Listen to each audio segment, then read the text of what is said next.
Atos capítulo 3, a partir do versículo 1. Quem ama a palavra de Deus aí? Amém, gente? Certo dia, Pedro e João estavam subindo ao templo na hora da oração, às 3 horas da tarde. Estava sendo levado para a porta do templo chamada Formosa, um aleijado de nascença que ali era colocado todos os dias para pedir esmolas aos que estavam no templo. Vendo que Pedro e João iam entrar no pátio do templo, pediu-lhes esmola. Pedro e João olharam bem para ele e então Pedro disse: olhe para nós. O homem olhou para eles com atenção, esperando receber deles alguma coisa. Disse Pedro: não tenho ouro e nem prata, mas o que eu tenho eu te dou. Em nome de Jesus Cristo Nazareno, levanta e anda. Segurando-o pela mão direita, ajudou a levantar-se. Imediatamente os pés e os tornozelos do homem ficaram firmes, e de um salto pôs-se em pé e começou a andar. Depois entrou com eles no pátio do templo, andando, saltando e louvando a Deus. Quando todo o povo o viu andando e louvando a Deus, reconheceu que era ele o mesmo homem que costumava mendigar sentado à porta do templo chamada Formosa. Todos ficaram perplexos e muito admirados com o que lhe tinha acontecido. Apegando-se o mendigo a Pedro e João, todo o povo ficou maravilhado e correu até eles, ao lugar chamado Pórtico de Salomão. Vendo isso, Pedro lhes disse: israelitas, por que isso os surpreende? Por que vocês estão olhando para nós como se tivéssemos feito esse homem andar por nosso próprio poder ou piedade? O Deus de Abraão, de Isaque e de Jacó, o Deus de nossos antepassados, glorificou o seu servo Jesus, a quem vocês entregaram para ser morto e negaram perante Pilatos, embora ele estivesse decidido a soltá-lo. Vocês negaram publicamente o santo e justo e pediram que lhes fosse libertado um assassino. Vocês mataram o autor da vida, mas Deus o ressuscitou dos mortos, e nós somos testemunhas disso. Queridos, eu quero mostrar para você que essa frase, e nós somos testemunhas disso, ela traz uma carga muito mais profunda do que dizer apenas que eles viram coisas que Jesus fez. O ser testemunha de Jesus era uma promessa. Esses discípulos já tinham presenciado muitos milagres, tinham visto Jesus operar maravilhas, mas antes de ser morto, Jesus fez uma promessa para os discípulos e ele reforça isso depois. E Jesus promete algo para eles e apesar desses homens estarem vendo há 3 anos e meio Jesus operar muitos milagres, Jesus faz uma promessa, ele diz: olha, quando isso acontecer, vocês serão feitas minhas testemunhas por toda a terra. Então, querido, quando esse momento aqui desse paralítico ser curado acontece, os discípulos tinham acabado de receber o Espírito Santo no Pentecostes. Você conhece a história, a Bíblia fala que o chão tremeu, língua de fogo, essas pessoas falaram em outras línguas, e isso tinha acabado de acontecer. E quando eu olho para esse texto, eu entendo que Jesus fez uma promessa para eles, deles receberem o Espírito Santo, e Jesus falou: isso é algo especial, porque quando vocês receberem o Espírito Santo, nesse momento, vocês serão feitos minhas testemunhas. Mas quando eu olho para tudo isso, para todo esse contexto, eu percebo que depois de ter recebido o Espírito Santo, esses homens, esses jovens, não sabiam exatamente o que fazer. Eu quero que você vá comigo para Atos capítulo 1.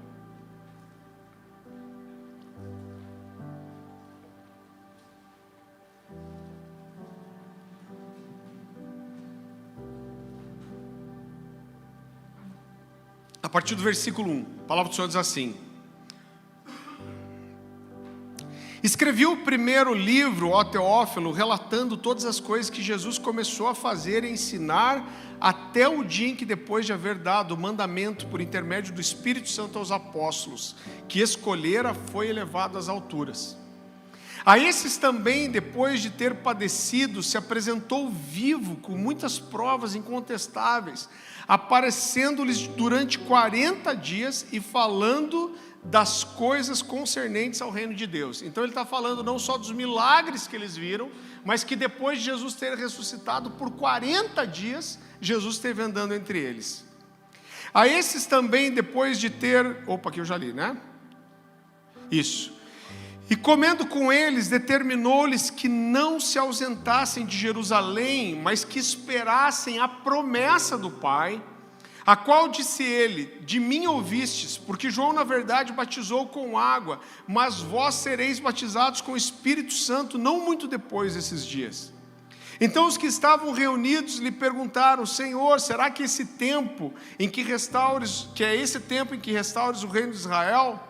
Respondeu-lhes: não vos compete conhecer tempos ou épocas que o Pai reservou para a sua exclusiva autoridade, mas recebereis poder ao descer sobre vós o Espírito Santo, e sereis minhas testemunhas, tanto em Jerusalém como em toda a Judéia, Samaria e até os confins da terra. Repita comigo: Judéia, Samaria e até os confins da terra. Ditas essas palavras, foi Jesus elevado às alturas à vista deles, e uma nuvem encobriu seus olhos, o encobriu de seus olhos, e estando eles com os olhos fitos no céu, enquanto Jesus subia, eis que 2 varões vestidos de branco se puseram ao lado deles. Então, querido, aqueles homens haviam recebido uma promessa de Jesus sobre um derramamento do Espírito Santo. É muito interessante, porque chega uma hora que Jesus diz para eles: olha, eu preciso ir ao Pai, porque se eu não for, o Espírito não vai vir. Então você percebe que nesse momento o que Jesus faz é priorizar a presença do Espírito Santo. O que ele está dizendo: olha, eu estou no meio de vocês, vocês me conhecem, nós estamos andando junto, mas nesse momento é mais importante que o Espírito esteja em vocês, esteja no meio de vocês, do que eu. Então esses homens recebem essa promessa, e havia uma expectativa de algo sobrenatural, de um fogo espiritual que faria esses homens serem testemunhas de Jesus. Agora, depois do Pentecostes, Jesus havia cumprido a sua promessa. O poder do Espírito Santo vem, é uma manifestação claramente sobrenatural. Línguas de fogo são vistas na cabeça desses homens, eles falam em outras línguas. Agora eu quero que você entenda comigo que o fato de Jesus ter cumprido a sua promessa, isso fazia com que chegasse a hora dos apóstolos de cumprir a parte deles. E, queridos, era um grupo de 120 pessoas que receberam o Pentecostes. E esse grupo tão pequeno tinha a responsabilidade dada por Jesus de andar por cidade, de cidade por cidade, Jerusalém, Samaria, até os confins da terra, sendo testemunhas de Jesus. Agora o que eu quero atentar você a perceber é que Jesus diz: olha, vocês serão minhas testemunhas, vocês vão dar continuidade ao que eu estou fazendo. Só que esses caras começariam isso por onde? Por onde, gente? Jerusalém. E essa era justamente a cidade aonde Jesus foi preso, espancado, condenado e morto, pregado seminu num pedaço de madeira. E quando eu olho para tudo isso, querido, quando eu percebo que esses homens vão para o templo na oração da tarde, eu acredito, para mim é muito claro que esses homens não sabiam exatamente o que fazer depois de receberem o Espírito Santo. A primeira pregação de Pedro tinha alcançado 3.000 pessoas, e eles estavam vendo uma ação sobrenatural, eles estavam vendo um poder de multiplicação na vida deles, mas isso ainda estava muito longe de ir por todo mundo pregar o Evangelho. E eu acredito que esses homens não sabiam, depois de receber o Espírito Santo, como realizar isso. A maior prova para mim é que o que esses homens estão fazendo? O que a Bíblia diz aqui? Que eles foram para o templo na oração da tarde. Os judeus tinham 3 períodos de oração. Eles oravam às 9 da manhã, às 3 da tarde e ao pôr do sol, no templo dos judeus, no meio dos fariseus, que eles já sabiam que não representavam aquilo que Jesus queria fazer. Mas esses caras não sabiam para onde ir, o que fazer, como operar, como corresponder ao Senhor. Então havia uma promessa deles serem testemunhas de Jesus, mas qual era o próximo passo? Como você faz isso? E eu creio, querido, que é com tudo isso no coração que esses homens vão para o templo orar naquele dia às 3 horas da tarde. A Bíblia fala que quando eles chegam na porta chamada Formosa, existiam várias portas em volta do templo. Essa porta chamada Formosa era a porta principal. A história diz que ela era toda revestida de um bronze que era importado da cidade de Corinto, que era a cidade que produzia o melhor bronze que existia na época. Então era um portal lindo. Ele tem 23 metros de largura e 11 de altura. Eu lembro que quando eu era moleque, lia isso, eu pensava uma portinha assim. Não, mas era uma entrada imensa e era a preferida de todas as pessoas. A Bíblia fala que esse homem, ele era colocado ali diariamente, era alguém que era paralítico de nascença. Então todos os dias esse cara era colocado ali, porque era a porta de maior movimento. E eu fico imaginando esses homens indo orar no templo e falando: Jesus, o que a gente faz agora? E de repente aparece esse paralítico na história que diz assim: você tem alguma coisa para me dar? E eu acho muito interessante os detalhes na palavra de Deus. A versão NVI fala que Pedro e João olharam bem para ele. E eles olham para esse homem e falam: olha, a gente não tem ouro nem prata, mas o que nós temos, nós te damos. Em nome de Jesus, levanta e anda. Queridos, é muito interessante, porque Jesus diz: quando vocês receberem o Espírito, vocês serão minhas testemunhas. Agora o próprio Jesus, citando Isaías, lá em Lucas capítulo 4, versículo 18, depois que ele é batizado, ele diz: o Espírito do Senhor está sobre mim. E citando Isaías, eu acho que eu tenho até o texto aqui. Ele diz assim: o Espírito do Senhor está sobre mim, porque Ele me ungiu para pregar as boas novas aos pobres. Ele me enviou para proclamar liberdade aos presos e recuperação de vista aos cegos, para libertar os oprimidos e proclamar o ano da graça do Senhor. O que eu quero mostrar para você? Jesus diz assim: o Espírito do Senhor está sobre mim, porque Ele me ungiu para... E tudo que vem depois envolve servir ao próximo. Esses caras tinham vivido algo sobrenatural, eles tinham recebido uma porção do Espírito Santo, mas apesar de terem sido cheios, eles não tinham transbordado isso ainda.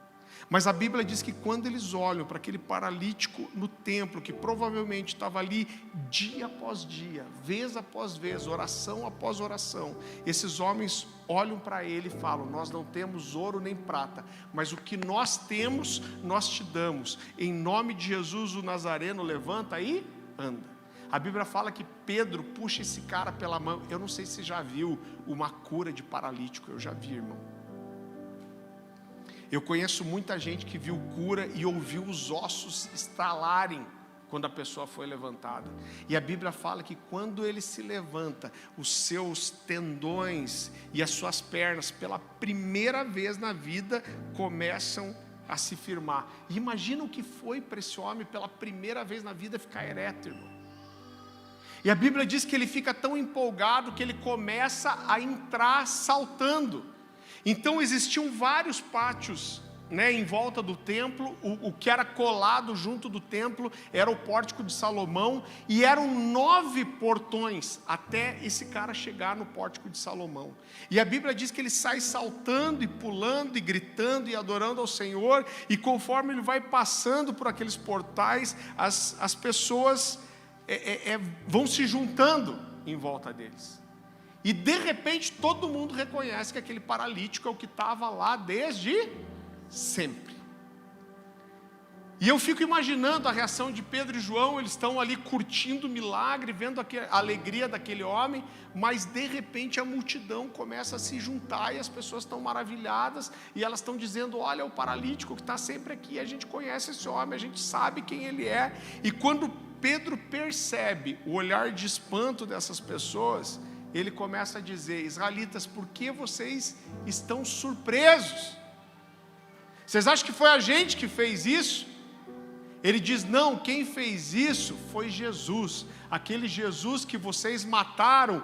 E essa aqui é a primeira vez que Pedro usa essa expressão, ou um discípulo usa essa expressão. E ele diz: vocês estão espantados? Não foi a gente que fez isso. Sabe quem foi?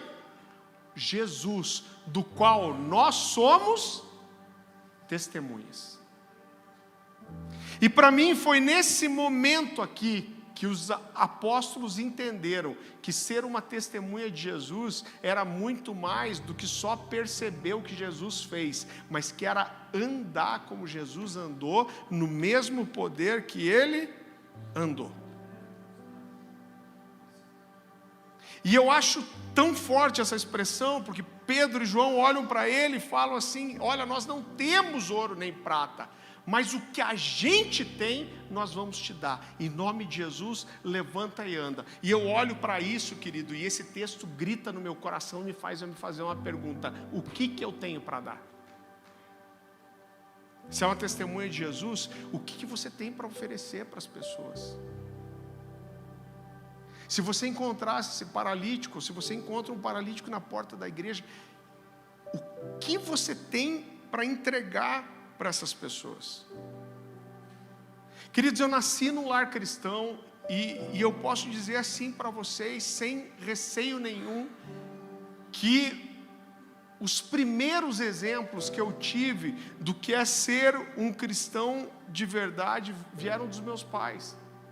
Meus pais eram pessoas que amavam a Deus, que amavam as Escrituras, que andavam em santidade, e esses foram o primeiro exemplo que eu tive do que é ser um cristão de verdade. Agora, muitas vezes eu fico pensando que se meus pais não fossem convertidos e eu não tivesse nascido num lar cristão, quem aqui não nasceu num lar cristão? Levanta a mão. Eu fui tão inserido no contexto, eu sempre tive pastores na minha casa, meus pais sempre foram envolvidos com a igreja, eu cresci com isso no meu coração, mas muitas vezes eu me pergunto, se meus pais não fossem cristãos, qual seria a imagem que eu teria do que é ser um crente? Porque vamos falar a verdade, irmão, hoje a gente tem crente de tudo quanto é jeito. Eu lembro que quando eu tinha 10 anos de idade, a gente morava em Ponta Grossa aqui, eu saí de lá com 10 anos, então foi antes disso.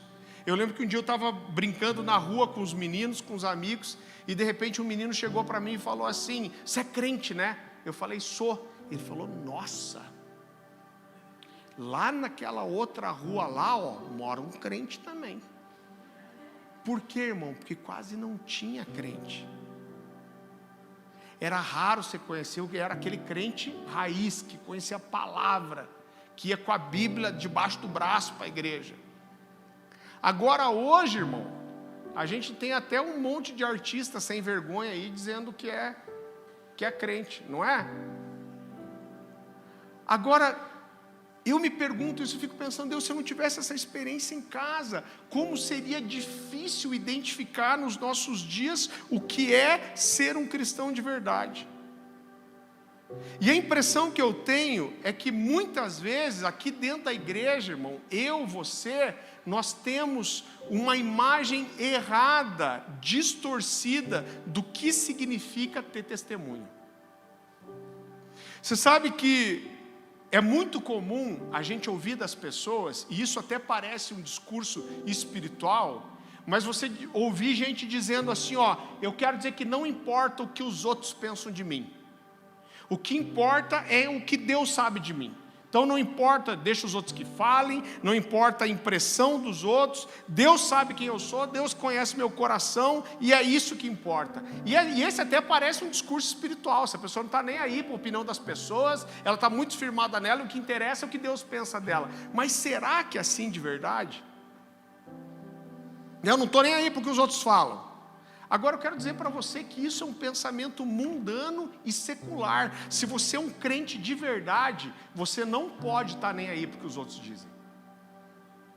Porque toda a Escritura nos mostra como é importante o nosso testemunho. E essa frase não combina com aquilo que a gente vê na Bíblia. Será que o que importa, irmão, é só o que Deus sabe, o que os outros falam, ninguém se importa? Eu lembro que um pastor, um amigo, uma vez disse assim: olha, podem falar mal o que quiserem de mim, desde que seja mentira. Eu entendo o que ele quer dizer. O que ele queria dizer é o seguinte, cara: se tiver acusação contra mim, eu vou me preocupar só se isso for verdade. Eu entendo o que ele quer dizer. Agora, quando eu olho para a Bíblia, eu vejo que a Bíblia toda ressalta a importância do testemunho que nós damos diante do mundo. Eu quero que você abra comigo em Provérbios capítulo 22.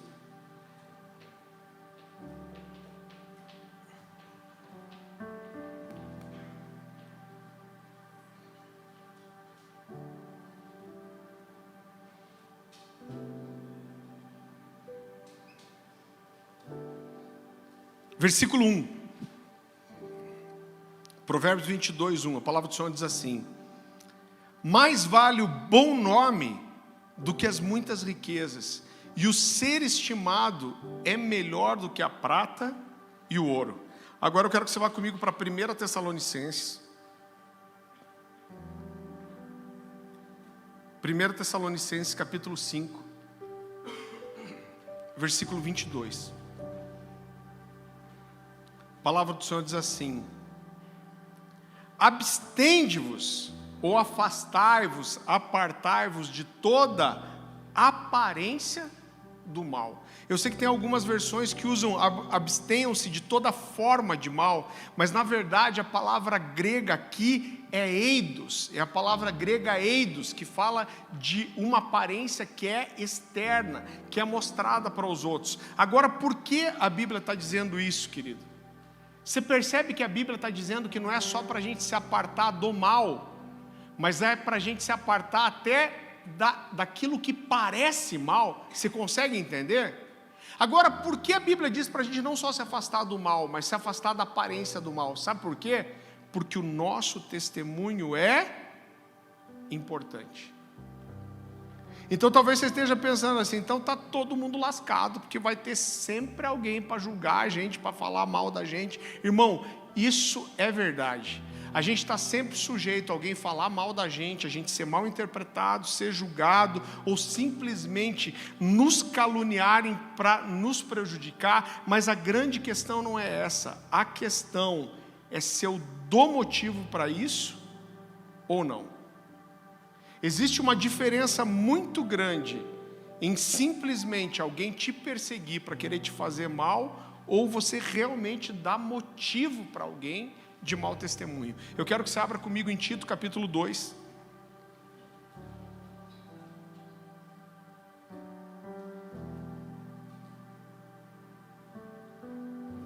A palavra do Senhor diz assim: da mesma maneira, encoraja os jovens a serem prudentes em tudo.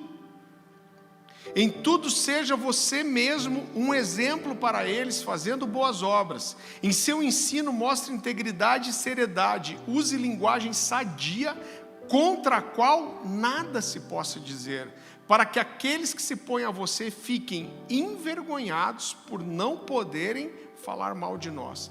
Querido, uma coisa é quando simplesmente falam mal da gente. Outra coisa é quando a gente dá motivo para isso. Irmão, eu vou te dizer, eu já atendi algum crente que falava que era perseguido no trabalho. E o discurso para a gente era sempre assim: cara, eu sou perseguido no trabalho porque eu sou crente. As pessoas me perseguem. Aí, de repente, vinha algumas pessoas na igreja que eram do trabalho dessa pessoa. E, cara, o cara era chato e meio. O cara dava mau testemunho, tratava os outros mal. E aí, ele acha que ele é perseguido pelo evangelho. Não, você é perseguido só porque você é chato. Abra comigo, quero ler outro texto com você. 2 Coríntios capítulo 6, versículo 3.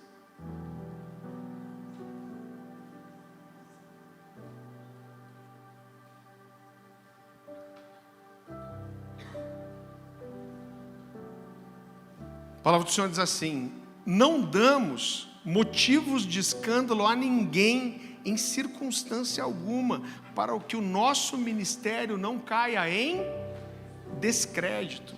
Agora, irmão, olha aqui para mim. Qual é a imagem que as pessoas que trabalham, que estudam, que são seus vizinhos, têm de você como um cristão? Irmão, tem gente que fica desesperada quando está num ambiente de igreja e de repente aparece um amigo do trabalho, ou o contrário, o cara está com os amigos do trabalho e aparece um crente lá. Eu já vi gente entrar em desespero, tentar fugir, se esconder. Por quê? Porque o cara leva duas vidas, o cara é um na igreja e é outro no trabalho. Agora, eu queria fazer uma pergunta para você, e eu lembro que quando um dia Deus falou isso comigo. Eu tenho conhecido muita gente que nunca pisou numa igreja na vida.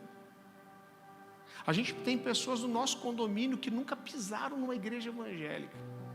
Agora, você já pensou se essa pessoa, seu amigo, seu vizinho, seu parente, se a única possibilidade que essa pessoa tivesse de conhecer Jesus fosse através da sua vida, que tipo de Jesus que essa pessoa ia conhecer? Se a única possibilidade de uma pessoa conhecer Jesus fosse através da sua vida, qual seria a imagem que essa pessoa teria de quem é Jesus? Que tipo de Jesus você vai revelar para ela?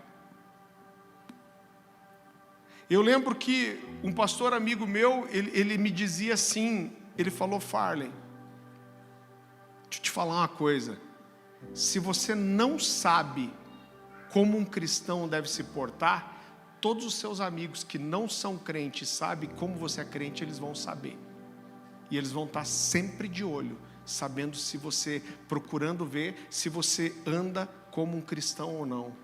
E queridos, o nosso contexto hoje em relação à política, a toda essa divisão que existe hoje, é só agravada. Eu lembro que uma vez eu trabalhava na indústria farmacêutica, eu fazia propaganda de medicamento para médicos, e eu sempre fiz questão de aonde eu parava eu mostrar que era crente. Algum jeito eu dava de falar assim: cara, eu sou crente. E sabe o que é engraçado? Quando você é firme, a primeira coisa que as pessoas tentam fazer é te ridicularizar e brincar com você. Se você permanece fiel, vai para um segundo passo, que elas passam a te respeitar. E o terceiro nível é quando elas procuram você. Eu lembro que quando eu cheguei, vou até dizer aonde, na Gazeta do Povo, meu último emprego secular, eu era um executivo da área comercial lá, e eu lembro que assim, nas primeiras semanas que eu entrei, os caras me mandaram, a gente tinha uma ilha na empresa, onde trabalhavam todos os executivos, e os caras me mandaram uns e-mails com pornografia. Cara, eu levantei, eu parei no meio da ilha, eu falei: gente, seguinte, mandaram uns e-mails aqui, eu queria pedir um favor para vocês me respeitarem, não mandem esse tipo de porcaria para mim. Uns 3 deles riram, falaram assim: por que, cara, você gosta do outro lado? Eu falei: não, cara, eu sou um cara casado. E eu lembro que um falou: tá casado, mas não está morto, não está amarrado. Eu falei: mano, se você não respeita a sua esposa, eu respeito a minha. Ficou um climão horrível. O segundo passo foi que eles começaram a me respeitar, e o terceiro passo é que com o tempo todo mundo vinha pedir conselho e oração para mim. Então eu vejo que as pessoas às vezes querem nos testar, querido, mas existe uma expectativa ardente de conhecer pessoas que são de verdade. Eu lembro que um dia eu estava trabalhando com um gerente de uma multinacional que eu trabalhei, de laboratório. Olha como essas pessoas, elas estão procurando a falha em você. Mas eu acredito que na maioria das vezes não é por mal, mas é que existe uma expectativa ardente da criação de reconhecer quem são os filhos de Deus. Olha que coisa boba. Eu lembro que a gente foi parar, eu não lembro qual que é aquele hospital, ali no Senhora das Graças, que é o hospital ali das Mercês. E a gente é representante, né, está sempre em consultório, em hospital. Às vezes é difícil de achar o lugar. Ele foi trabalhar comigo naquele dia e estava difícil, e de repente eu olhei e falei, aqui acho que cabe. E o meu carro não entrou porque tinha um cara parado bem no meio de 2 vagas. E aí ele começou a xingar o cara, mas falou também, esse desgraçado aqui parou no meio do estacionamento. Quando eu dei uma ré, tinha um adesivo no carro, falando de Jesus. O que foi a primeira coisa que esse cara me cutucou? Falou, aí ó cara, vocês crentes aí ó, falam de Jesus, e o cara não pensa no próximo nem para parar numa vaga. Irmão, o que eu falei para ele? Não tinha o que falar. Agora é verdade que a nossa vida, ela está falando sempre. Eu lembro que uma vez, o pastor Wilson, todo mundo conhece o pastor Wilson, que vem aqui, o profeta Wilson, que vem aqui com a gente, já teve várias vezes. Então eu lembro que eu era moleque, tinha sei lá 20 e poucos anos, e eu saí com o Wilson um dia. O Wilson não é daqueles motoristas mais hábeis, sabe, irmão? Para não dizer que ele era barbeiro. E um cara parou do lado dele, mas xingou de palavrão que eu nem conhecia, irmão. Mas descascou o cara, ele ficou quietinho. Só que quando o cara passou, o que tinha atrás do carro dele? Um peixinho. Aí o Wilson, não, agora não. O cara parou no sinaleiro, ele parou do lado do cara e falou assim, olha aqui rapaz, deixa eu te falar uma coisa, você desça do seu carro e arranque esse peixinho que fala do cristianismo, porque quando você abre a sua boca, você mostra que você não é digno de carregar essa marca com você. Esse cara ficou tão perdido, estava falando palavrão, todo machão, mas acho que ele ficou tão envergonhado da falta de testemunho que ele não conseguiu responder para o Wilson. Então as pessoas estão sempre olhando para nós, irmão. As pessoas estão sempre olhando para nós. Eu lembro que uma das coisas que mais me marcou, eu saí da Gazeta do Povo, foi meu último emprego, eu fiquei lá 4 anos, se eu não me engano, e eu pedi demissão para ir para o ministério em tempo integral, como um passo de fé. O primeiro casamento que eu fiz na vida foi de uma menina que trabalhava comigo lá, que não era crente. Então todo mundo sabia que eu estava saindo para estar no ministério em tempo integral, para ser pastor. E eu lembro que nos meus últimos dias de trabalho, ela chegou para mim e falou, Farley, eu queria pedir uma coisa para você, se você aceita. Eu falei, claro, pode pedir. Ela falou, você sabe que eu vou casar, né, daqui 3 meses. Eu falei, sei. Ela falou, eu e o meu noivo, a gente queria que você fizesse o nosso casamento. Só que ela não era crente, irmão. Eu falei, sério? Ela falou, é. Eu falei, você sabe que eu não sou pastor ainda? Ela falou, para mim não me importa. Ela falou, você sabe que eu não sou evangélica, mas eu não quero que um padre faça meu casamento. E eu olho para você e para mim você é um homem de Deus, eu queria que você fizesse meu casamento. Primeiro casamento que eu fiz na vida foi de 2 ímpios. Por quê? Isso por causa de um testemunho. Será que você convidaria seus vizinhos, seus amigos de trabalho, seus parentes para virem ver você pregar aqui na igreja um dia? Você convidaria, irmão? Você tem coragem daquelas pessoas que moram perto de você, que vêm, como você trata a sua família, como você se comporta na faculdade, como você se comporta no trabalho? Você teria coragem de trazer essas pessoas para verem você pregar?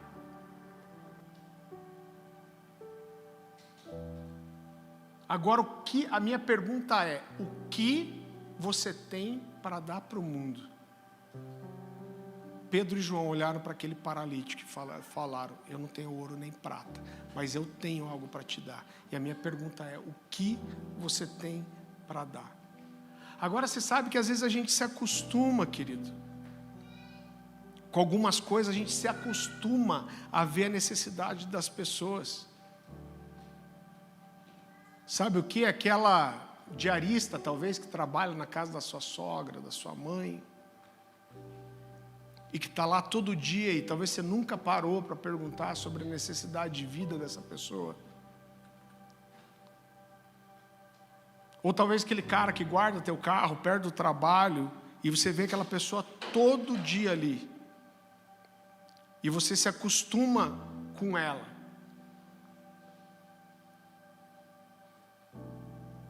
E são pessoas que talvez estão caminhando, querido, para ter a sua eternidade nas trevas.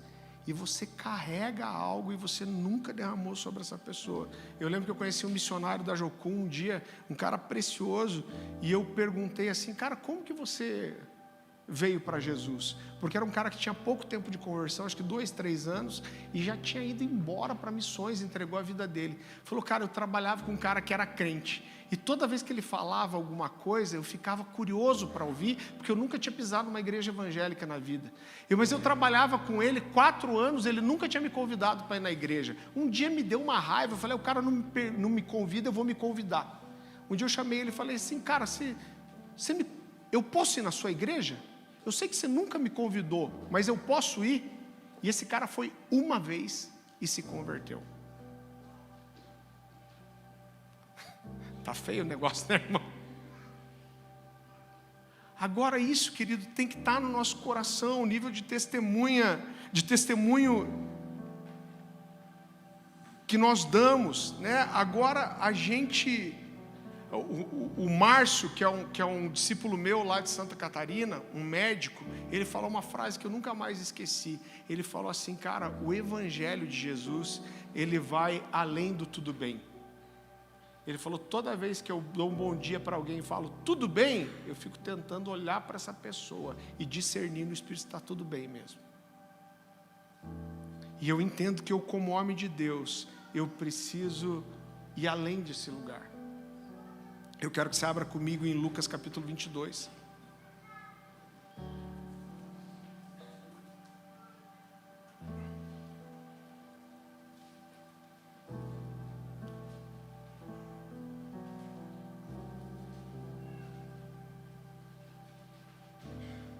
Irmão, deixa eu te falar uma coisa. A gente usa esse texto para ceia, mas é triste um pedaço desse texto demais. Lucas capítulo 22, versículo 14. Quando chegou a hora, Jesus e os seus apóstolos reclinaram sobre a mesa e disse-lhes, desejei ansiosamente comer essa Páscoa com vocês antes de sofrer. Pois eu lhes digo, não comerei dela novamente até que se cumpra o reino de Deus. Recebendo um cálice, ele deu graças e disse, tomem isso e partilhem uns com os outros. Pois eu lhes digo que não beberei outra vez do fruto da videira até que venha o reino de Deus. Tomando o pão, deu graças, partiu, deu aos discípulos, dizendo, isso é o meu corpo, dado em favor de vocês, façam isso em memória de mim. Da mesma forma, depois da ceia, tomou o cálice, dizendo, esse cálice é a nova aliança no meu sangue, derramado em favor de vocês. Mas eis que a mão daquele que vai me trair está com a minha sobre a mesa. O Filho do Homem vai, como determinado, mas ai daquele que o trai. Eles começaram a perguntar entre si qual deles iria fazer isso. Surgiu também uma discussão entre eles acerca de qual deles seria considerado o maior. Jesus lhe disse, os reis das nações dominam sobre elas, e os que exercem autoridade sobre elas são chamados benfeitores, mas vocês não serão assim. Pelo contrário, o maior entre vocês deverá ser como o mais jovem, e aquele que governa como o que serve. Pois quem é maior, o que está à mesa ou o que serve? Não é o que está à mesa, mas eu estou entre vocês como o que serve. Agora, irmão, olha para isso. Jesus está há 3 anos e meio andando com esses caras. Eles viram milagres, maravilhas, libertação, cura. E aí, de repente, Jesus senta à mesa com esses homens, Jesus lava os pés deles, Jesus serve eles, E de repente Jesus diz assim, Jesus está construindo já e dizendo, olha, eu vou ser entregue na mão de salteadores, eu não vou mais estar com vocês. Ele está construindo a ideia de que ele seria morto. E nessa ceia aqui Jesus diz, essa é a última vez. Então Jesus está dizendo que ele vai ser morto. Aí chega uma hora que Jesus diz, aquele que vai me trair está com a mão aqui na mesa. E quando Jesus fala isso, pensa nessa construção, vou morrer, vou ser traído e o traidor está aqui. A Bíblia diz que os discípulos se olham e falam, quem será de nós que vai trair? E a Bíblia diz que a conversa deles muda disso para discutir entre eles sobre qual seria o maior. Cara, que é isso? Jesus está dizendo que vai morrer, que vai ser traído, que o traidor está ali. Eles até falam disso, mas a conversa envereda para onde? Para o que eles tinham para ganhar do Evangelho.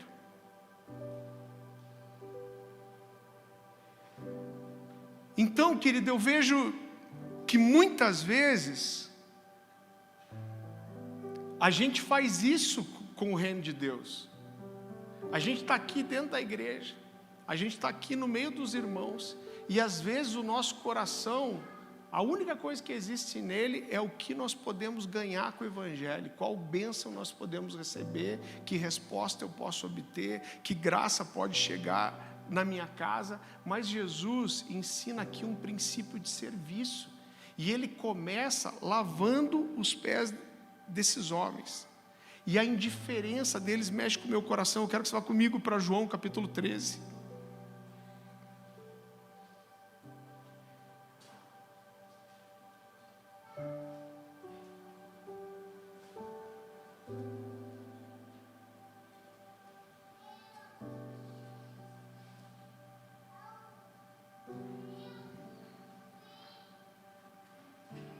A partir do versículo 4.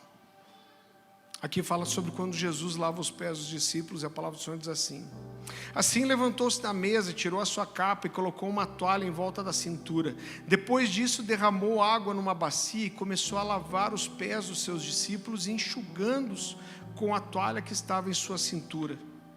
Chegando-se a Simão Pedro, que lhe disse: Senhor, vai lavar os meus pés? Respondeu Jesus: você não compreende agora o que estou fazendo, mais tarde, porém, entenderá. Pedro disse: não, nunca lavará os meus pés. Jesus respondeu: se eu não lavar os seus pés, você não terá parte comigo. Respondeu então Simão Pedro: então, Senhor, não lava só os pés, mas também as minhas mãos e a minha cabeça. Respondeu Jesus: quem já se banhou precisa apenas lavar os pés, todo o seu corpo está limpo. Vocês estão limpos, mas nem todos, pois ele sabia quem iria traí-lo, e por isso disse que nem todos estavam limpos. Queridos, olha só, esse texto mexe demais com o meu coração, porque Jesus está lavando os pés desses homens, e era uma posição de humilhação lavar os pés. Quem lavava os pés? Os servos e as esposas para os seus maridos. Inclusive, quando os judeus tinham um servo que era judeu, ele não deixava seu servo lavar o pé dele. Você consegue entender essa posição? Mas Jesus senta esses homens e começa a lavar os pés dele. E quando chega para lavar o pé de Pedro, Pedro fala assim: o senhor vai lavar o meu pé? De jeito nenhum. Jesus diz: você não entende agora, mas você vai entender. Ele diz: Senhor, de jeito nenhum eu vou lavar seu pé. E aí Jesus olha para ele assim: se você não deixar eu lavar seu pé, você não tem parte comigo. Para mim, sabe o que Jesus está dizendo? Ele está dizendo: cara, se você não entender isso, você não entendeu nada. Você pode ter visto todos os milagres, todas as maravilhas, mas se você não entender esse princípio do serviço, do dar o que você tem, de estar como aquele que serve, você não entendeu nada e você não tem parte comigo. Aí Pedro, sanguíneo como sempre, é divertido: então Deus não lava só o pé, leva a cabeça, leva o corpo inteiro. Se você é sanguíneo, misericórdia, mas você é assim. Agora, muitas vezes, o sentimento que a gente tem, querido, é só o que eu posso ganhar do Evangelho. A gente vem sempre com a igreja com o coração de o que eu posso receber, e aqui é um lugar de receber, sim.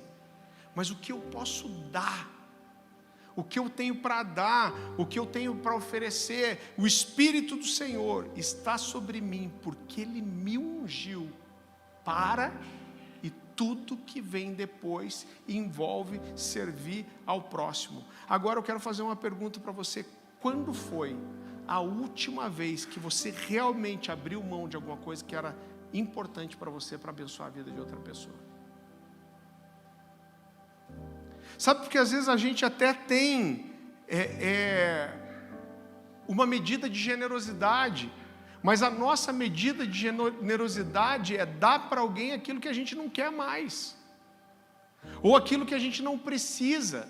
Agora, qual foi a última vez que você abriu mão do seu tempo, do seu dinheiro, talvez de um bem, para dar alguma coisa para alguém que era importante para você?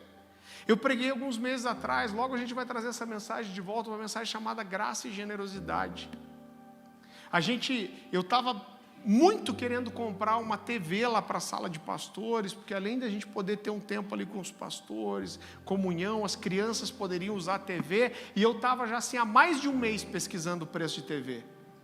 E entraram na igreja de uns amigos aqui e roubaram algumas coisas, inclusive a mesa de som deles. E eles fizeram uma publicação no Facebook, acho que foi, né? Falando: gente, entraram aqui, roubaram, se alguém quiser nos abençoar, o Diego me mandou. E eu lembro que eu mandei para o presbitério aqui uma mensagem no WhatsApp, eu falei: gente, quanto que vocês acham que a gente deveria dar? E um falou: acho que deveria dar X, outro disse que deveria dar X. E eu lembro que eu subi um pouco a régua ali, e eu falei: gente, eu queria dar isso aqui. Sabe por quê? Porque se a gente der esse valor aqui, a gente não vai poder comprar a TV. E eu queria poder entregar alguma coisa para eles, que nos custasse alguma coisa, que para a gente fazer isso, a gente precisasse abrir mão de alguma coisa. Então, se você olha para a sua vida e você não consegue lembrar a última vez que você realmente abriu mão de alguma coisa para oferecer algo para alguém, querido, tem alguma coisa errada. E eu não estou falando só de coisas materiais, mas oferecer uma noite, num dia que você está muito cansado. Oferecer um tempo, quando você se programou, é para fazer outra coisa. Quantos de nós,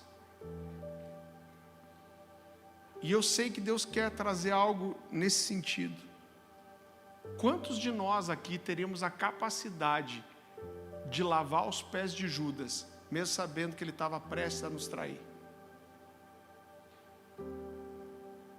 Cara, Jesus lavou o pé de Judas, sabendo que ele tinha vendido Jesus por 30 moedas de prata. Agora, olha que interessante, porque Judas se perdeu, porque ele cobrou 30 moedas de prata, para fazer para os fariseus aquilo que ele deveria fazer de graça para todo mundo. O que eu quero dizer com isso? O nosso papel é revelar quem Jesus é. Jesus tinha mandado os discípulos para algumas cidades já à frente dele, dizendo: vocês vão anunciar que o Senhor está vindo e quem Ele é, que Ele é o Messias. Mas Judas recebeu 30 moedas de prata para fazer o quê? Para dizer para os fariseus quem Jesus era. E muitas vezes a gente está querendo ganhar alguma coisa para fazer aquilo que a gente deveria fazer de graça. Né? Eu gosto muito de uma frase do Francis Chan, ele diz assim, cara, que muitas vezes Jesus é muita coisa para nós. Jesus é o nosso Salvador, Jesus é o Senhor, Jesus é aquele que nos ama. Mas muitas vezes Jesus é muita coisa, Ele só não é o nosso modelo. Porque a gente não quer perdoar como Ele perdoou, a gente não quer dar outra face como Ele deu, a gente não quer se entregar como Ele se entregou. Romanos capítulo 8, versículo 19, você não precisa abrir, diz, fala que existe uma ardente expectativa da criação pela manifestação dos verdadeiros filhos de Deus. Mesmo aqueles que te criticam, escute o que eu vou te dizer, diante de Deus, seus familiares talvez, seus amigos, mesmo aqueles que te criticam, que tiram sarro, que zombam de você. No fundo, existe uma expectativa dessas pessoas, que quando você for zoado, ridicularizado, criticado, você permaneça fiel. Talvez elas nem percebam isso, é inconsciente, mas existe uma criação gritando para que os filhos de Deus se manifestem de verdade. Você entende o nível de responsabilidade que existe nisso? Eu e você revelamos Jesus para o mundo, irmão. Agora, o nosso testemunho pode ser aquilo que revela Jesus para as pessoas, ou pode ser justamente o empecilho para que alguém entregue sua vida para Jesus. Irmão, quantas vezes eu atendi pessoas tentando ganhar alguém para Jesus, e essa pessoa falava assim: eu até acredito, mas é que quando eu olho para fulano de tal, eu não quero ser igual a ele. É o testemunho de uma pessoa que é um empecilho para que alguém seja salvo. Agora a sua vida faz toda a diferença. Olha que incrível isso. Jesus não escolheu os anjos, Deus não escolheu os anjos para levar o evangelho, Ele escolheu a nós. A Bíblia diz que o mundo vai reconhecer quem é o Senhor quando eles perceberem nós nos amamos uns aos outros. Nós não somos responsáveis por levar uma pessoa para escolher Jesus ou não, mas nós somos responsáveis por revelar para o mundo quem Jesus é. Agora, depois que Pedro e João curaram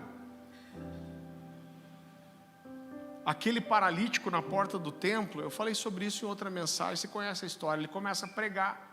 A Bíblia fala que ele não tinha terminado sua mensagem, mas as principais autoridades vêm, prendem Pedro e João e levam eles presos. Mesmo sem terminar de pregar, o número de convertidos cresce para 5.000.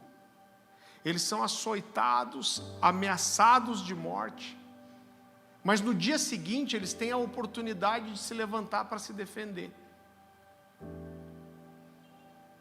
E a Bíblia diz que esses homens cheios de coragem e ousadia, quando eles falam assim, vocês estão proibidos de falar desse Jesus. E eu falei, acho que poucos domingos atrás, eu falei aqui, esses homens se levantam e digam, vocês acham que é lícito obedecer antes aos homens do que a Deus? E eles dizem, nós não podemos deixar de falar do que temos visto e ouvido. Agora leia esse texto comigo, Atos capítulo 4.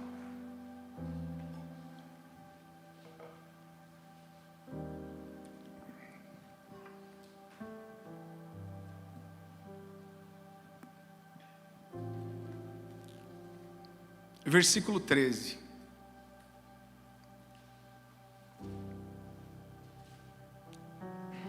Isso aqui é depois do discurso de Pedro e João, tá? Discurso de Pedro.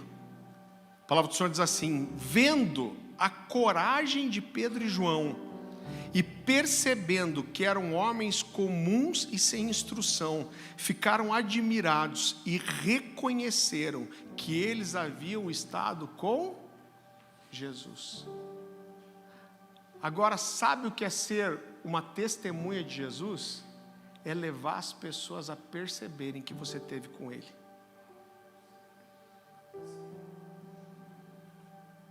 Eu quero que as pessoas olhem para mim e falem, esse cara estava com Jesus.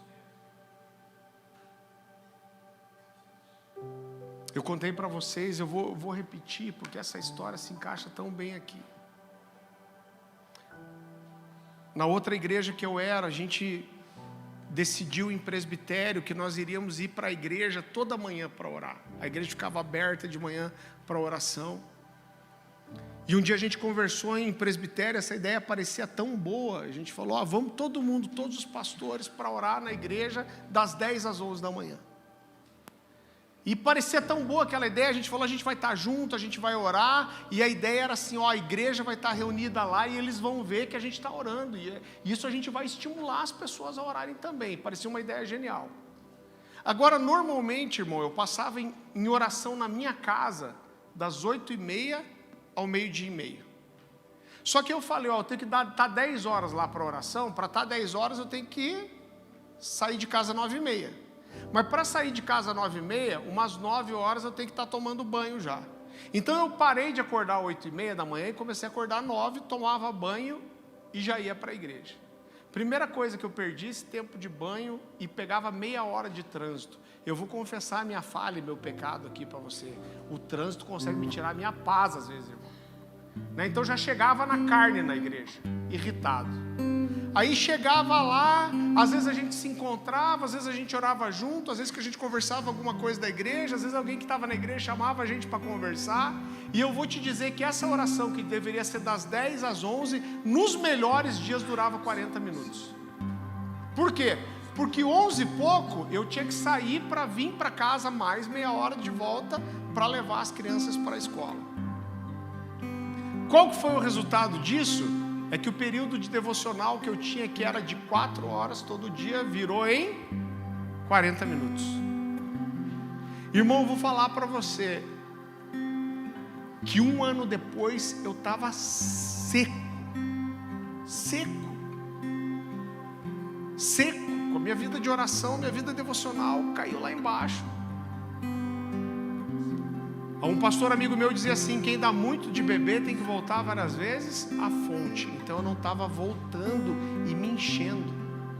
E isso me trouxe uma frustração muito grande, sabe por quê? Porque quando eu sonhava em estar no ministério em tempo integral, eu não sonhava em viajar, não sonhava em pregar, eu sonhava em estar com Jesus, irmão, ter tempo com Jesus. E eu vou te dizer uma coisa: se eu passo 2 dias sem orar, minha esposa percebe. Se eu passo 1 semana sem orar, meus filhos percebem. Se eu passo 10 dias sem orar, os meus pastores percebem. Se eu passar mais tempo sem orar, com certeza a igreja vai perceber. E eu lembro que eu cheguei um dia, a gente estava no almoço aqui no Madaloso, e a gente estava todos os pastores reunidos, e eu falei: gente, deixa eu abrir meu coração. Quando a gente inventou esse negócio de vir orar e orar na igreja lá, a ideia parecia tão boa. Mas a verdade é que minha vida devocional mingou. E a conversa era: mas é importante que as pessoas estejam vendo a gente orar. Eu falei: gente, tem meia dúzia de gato pingado todo dia de manhã lá, são mesmo sempre vendo a gente orar. E eu falei: cara, deixa eu orar na minha casa, deixa eu me encher de Deus na minha casa. Sabe por quê? Porque se eu estiver me enchendo de Deus, a hora que eu pregar, as pessoas vão ver que eu estou orando. A hora que eu aconselhar, as pessoas vão ver que eu estou orando. A hora que eu estiver no meio das pessoas, elas vão perceber que eu estou orando. Então, ser uma testemunha de Jesus é mostrar para as pessoas que a gente esteve com Ele. Por isso, irmão, deixa eu te falar uma coisa em nome de Jesus: trabalhar para o Senhor é muito importante, mas a gente nunca vai cair num ativismo aqui. Trabalhar para Jesus sempre vai ser o fruto de estar com Ele, de ter relacionamento com Ele. Por isso que os músicos aqui precisam dar tempo na sala de oração. Porque se o cara chega para a gente: pastor, eu não dou conta de ensaiar, de tirar as músicas, de tocar no culto e estar na sala de oração, a gente fala: cara, é super compreensivo, a gente entende tudo bem. Então você não precisa nem ensaiar e nem estar no culto, você pode vir só para a sala de oração. Sabe por quê? Porque o ser é muito mais importante que o fazer. E a gente vai empurrar você para você estar com Jesus, para você ser uma testemunha dele. Quando eu estava orando aqui no começo do culto, eu falei que desde manhã Deus está me falando alguma coisa, mas eu estava lembrando, desde ontem à tarde Deus está me falando uma coisa. Eu quero liberar algo para você que eu tenho uma convicção no meu coração. Muitos de vocês comprometeram o seu testemunho e você precisa pedir perdão. Talvez seja para o seu filho, para a sua filha, para o seu esposo, para o seu pai, para a sua mãe, para o seu vizinho, para a pessoa no mercado perto da sua casa, para o cara que trabalha com você, eu não sei.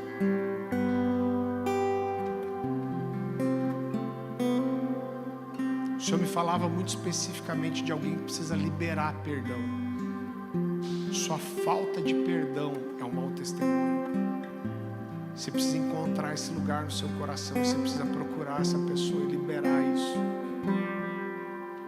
Eu acredito de todo o meu coração que essa aqui existe todo um panorama bíblico para falar da importância do testemunho. Mas o lugar para onde Deus quer te conduzir não é só para consertar seu testemunho, mas existem pessoas. Talvez isso não seja para todo mundo, mas eu acredito de todo o meu coração que é para muita gente. Talvez você precise mandar uma mensagem aí agora para alguém falando: eu preciso conversar com você.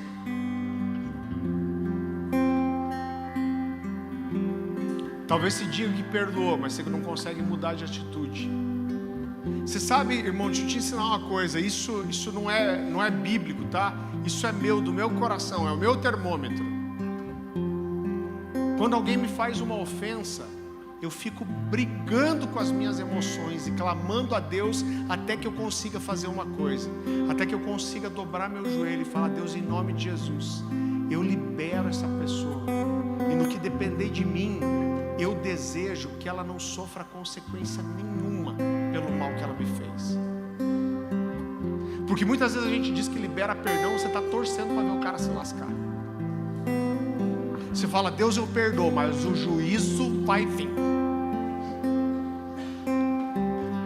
Eu libero perdão, está perdoado em nome de Jesus, mas vou sentar aqui com uma pipoca e um guaraná para ver Deus cortar a cabeça desse filisteu. Você fala assim: eu perdoo, mas você fala assim: Deus é justo e Deus vai castigar essa pessoa. Irmão, a Bíblia fala que com a mesma medida que nós temos o julgamento, é o julgamento que nós recebemos. A Bíblia fala que a medida de perdão que nós recebemos é como nós perdoamos. Então, se você quer que Deus olhe para você: eu te perdoo, mas vou te arrebentar, então está tudo bem.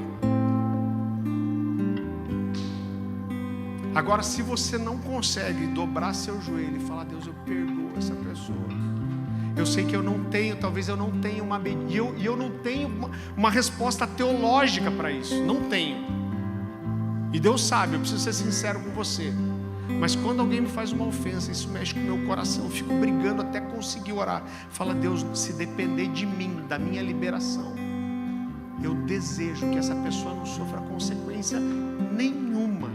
Eu quero que o que alcance ela seja só graça e misericórdia. Que o que alcance ela seja graça, misericórdia, a sua bondade e a sua bênção.